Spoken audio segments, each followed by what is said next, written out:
कदम उठाने की सोच के साथ विधायक का चुनाव मैं लड़ूंगा, बट मैं एक ऐसा विनिंग कॉम्बिनेशन है जो मेरे विश्वास को बढ़ाता है कि के जरिए छुआछूत खत्म करना, वंचितों के लिए अपनी धार्मिक आजादी के आधार पर जो है भारत की सबसे प्राचीन व बहादुर रेजिमेंट से एक चमार रेजिमेंट को पुनः बहाल। यूपी के नगीना के सांसद चंद्रशेखर आजाद अब फुल मूड में नजर आ रहे हैं और पूरी तरह से बिहार के महागठबंधन के हिस्सा बनने जा रहे हैं। और ऐसा होता है, अगर महागठबंधन के हिस्सा बनते हैं तो बहुत कुछ बिहार में बदल सकता है, बहुत कुछ अफरा तफरी मच सकता है और उससे सबसे ज़्यादा जेडीयू और बीजेपी को तो नुकसान होगा, साथ साथ चिराग पासवान की भी पार्टी को बड़ी नुकसान पहुंचा सकते हैं। क्योंकि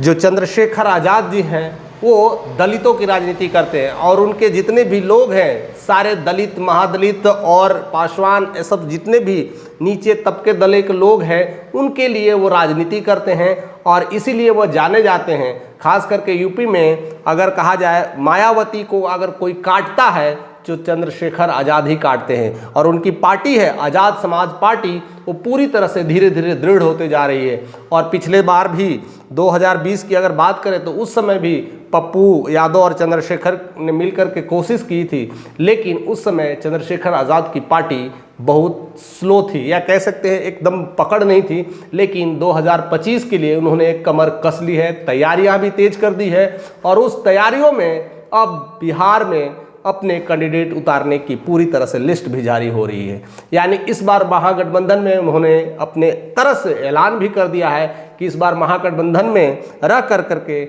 हम लोग बड़ा इतिहास लिखने वाले हैं और महादलित और दलित की जो राजनीति करते हैं साथ साथ इन सारे वोटरों को भी अपने साथ इकट्ठा करने वाले हैं। यानी स्वर्ण भी होंगे, यादव भी होंगे, मुस्लिम भी होंगे, दलित महादलित सबका महागठबंधन में मेल होगा और बिहार में जबरदस्त खेल होगा। तो क्या लगता है कि चंद्रशेखर इस खेल में बाजी मार जाएंगे? अगर बाजी मारते हैं तो क्या चिराग पासवान के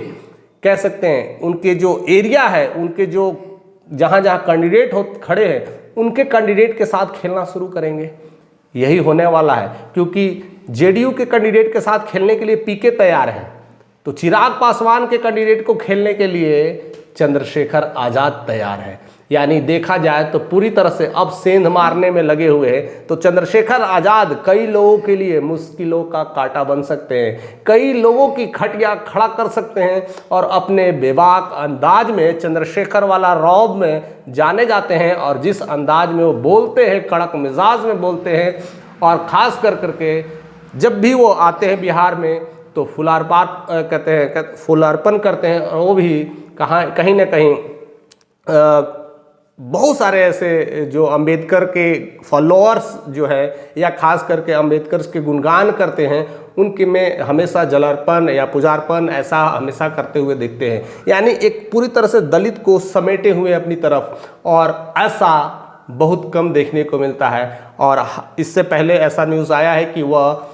कैमूर के आसपास थे और कह सकते हैं कि इधर बनारस के